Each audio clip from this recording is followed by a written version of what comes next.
Welcome to the Untold Whisperer. In this episode, we dive into the depths of fear as four childhood friends uncover the secrets of an abandoned house. Brace yourself for a hair-raising story of mystery, paranormal encounters, and the hidden truths that lie just beyond the surface. This is the Untold Whisperer, the unseen, a journey into fear. In our quaint, unsuspecting town of Havenwood, my friend and I stumbled upon an old, abandoned house that held a chilling secret, setting us on a path that would test our courage, friendship, and our understanding of the world beyond the scene. Havenwood was the kind of town you'd see on a postcard, nestled between the rolling hills and a sparkling river. It was a place where the main street was lined with charming brick buildings, each one housing a small business, the bakery, the butcher, the florist. The houses were well kept, with manicured lawns and white-picket fences. The people were friendly, always ready with a smile and a wave. It was the kind of place where everyone knew everyone, and nothing much ever happened. But that summer, everything changed. It started with us. Alex, Jamie, Riley, and me, Sam. We were inseparable.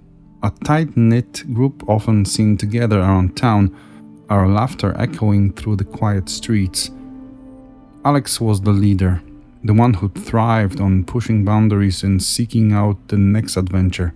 Jamie, the thinker of a group, was seldom seen without a book in hand, ready to share a fact or a theory at a moment's notice. Riley, the tinkerer, had a knack for fiddling with gadgets and viewing the world through a logical lens. And me, I was the heart of the group, the one who was there to lend a hand and smooth over any disagreements. One day, while we were exploring, we found ourselves drawn to a place that was surprisingly close to my own home. The old Hawthorne House. It was tucked away on the outskirts of town, hidden behind a large, imposing fence and shrouded by the dense forest that surrounded it. I had grown up with my parents warning me to stay away from it, and for the most part I had. But that day, curiosity got the better of us. The house was a grand old mansion, once the pride of Havenwood, now a decaying relic. Its paint was peeling, windows were broken, and the roof was caving in.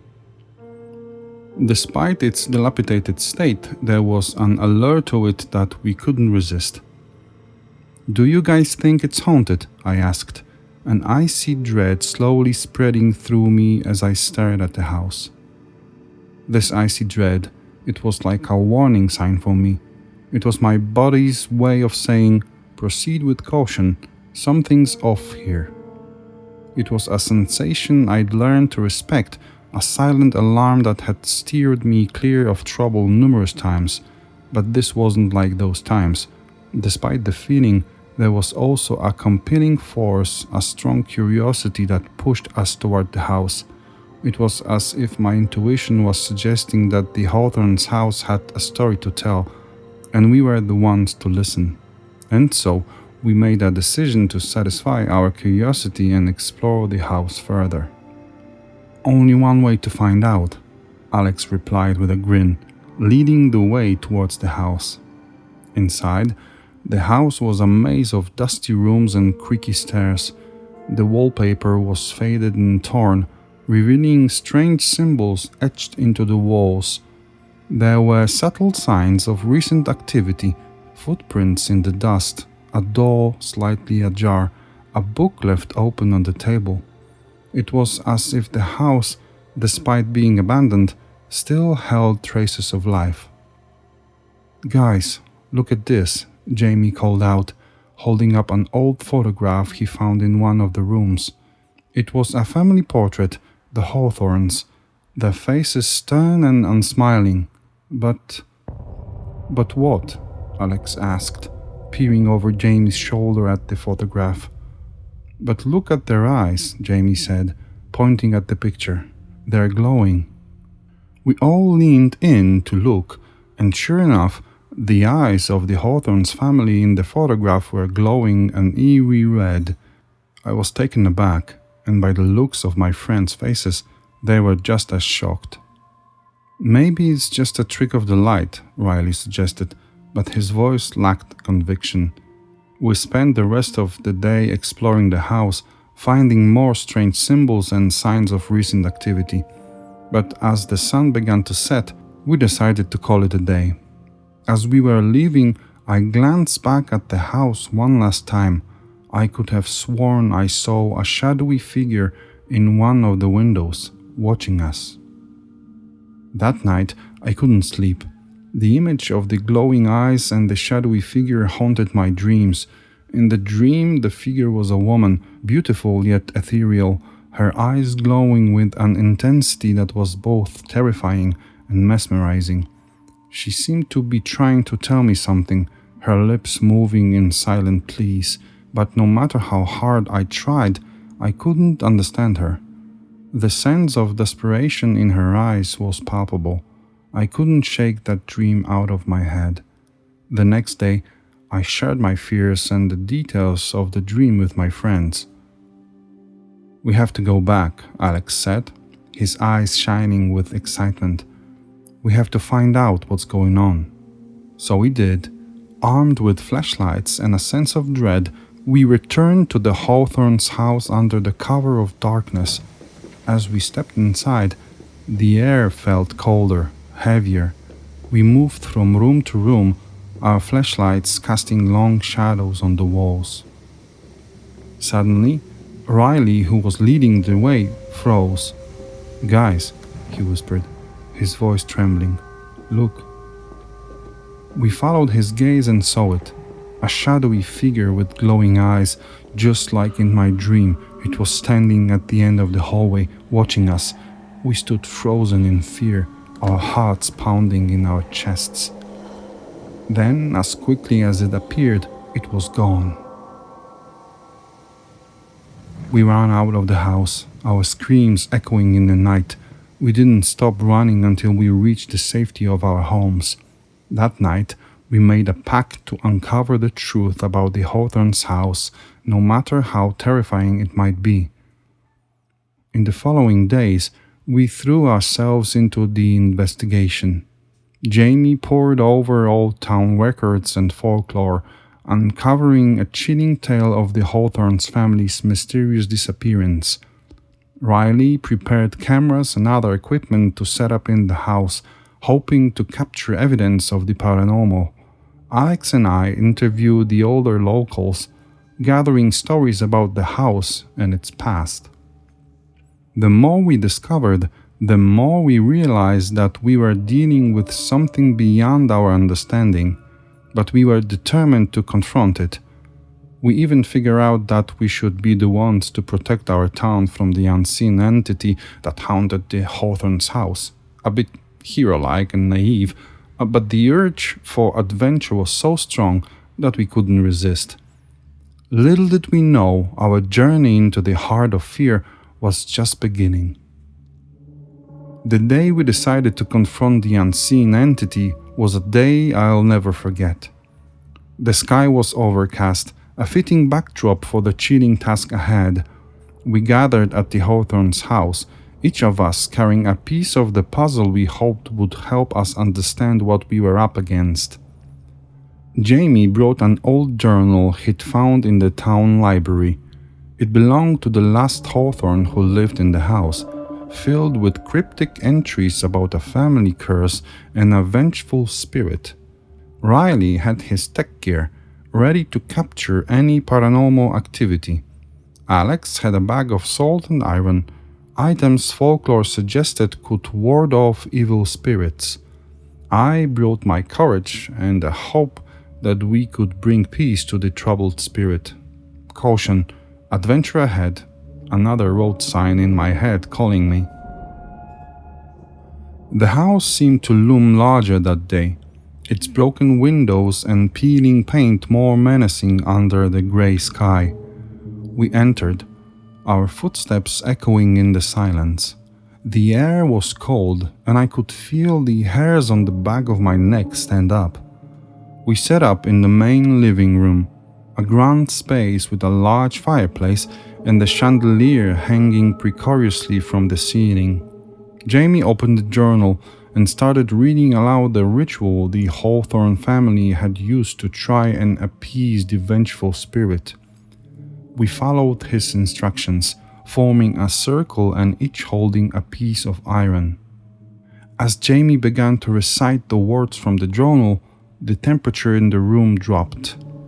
A wind seemed to pick up, swirling around us, causing the chandelier to sway.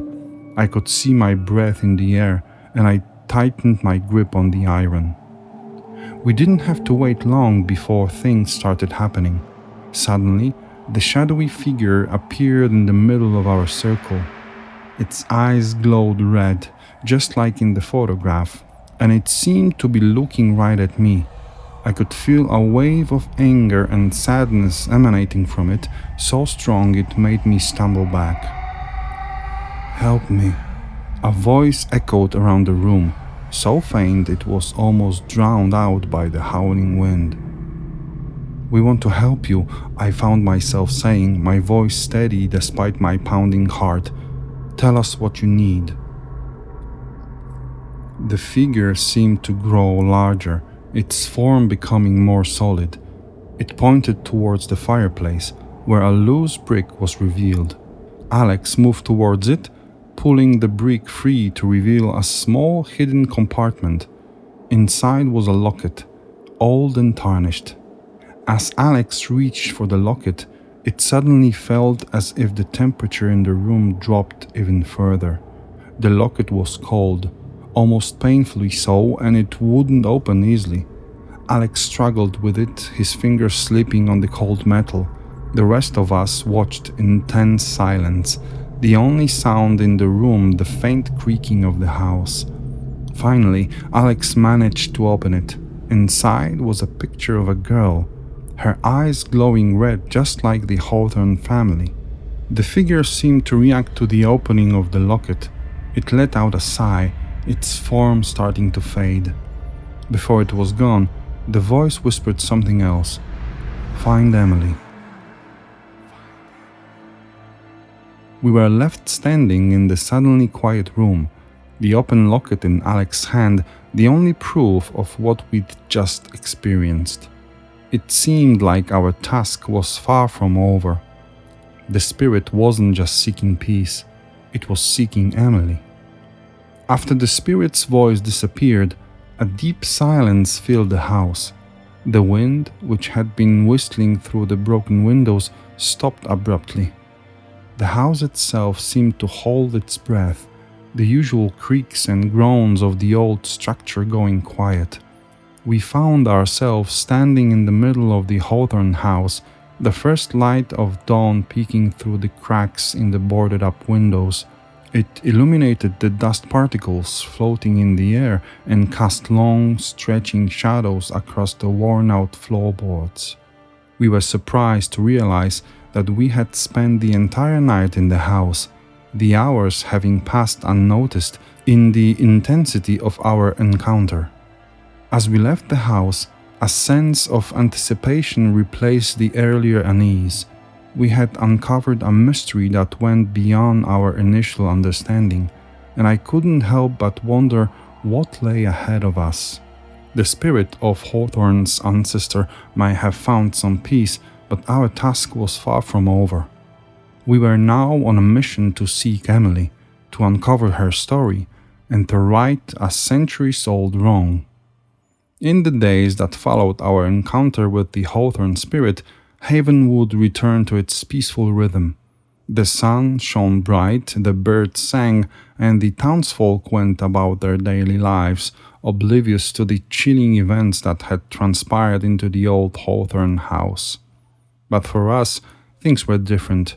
We had seen what lurked in the shadows, what hid behind the veil of the unseen. It was like peeking into the hidden corners and uncovering secrets. We realized that if we wanted to find Emily, We had to dig deeper into the history of her family, going beyond our little town and the people we knew. But wait, that's a story for another time. One day, as I was walking home from school, I passed by the Hawthorne's house. As usual, it looked different in the daylight, less menacing but still holding a sense of mystery. Well, now the mystery that my friends and I knew. I turned around, half expecting to see the shadowy figure with glowing eyes, but there was nothing. Just the quiet street and the distant sound of laughter from the town square. I shook off the feeling and continued my walk home, but as I reached my front door, I saw something that made my heart stop. A pizza delivery guy was standing there, pale and shaking, a box in his hand. He looked terrified, his eyes wide with fear. I think I delivered to the wrong house," he stammered, pointing towards the Hawthorne House. The woman, she... He didn't finish his sentence. He just handed me the pizza and practically ran away. I watched him go. I looked at the pizza box in my hand, then back at the Hawthorne's house. We need to do this soon, I thought to myself, as a distinct voice that we had heard echoed in my mind. Find Emily.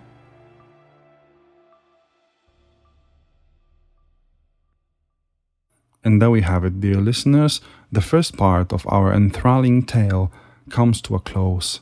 If you've been captivated by this episode, don't forget to like, share, and subscribe. Follow us on Twitter at Untold Whisperer for more updates. Until we meet again to continue our journey into the untold, stay curious, stay vigilant, and as always, stay untold. This is the Untold Whisperer, signing off.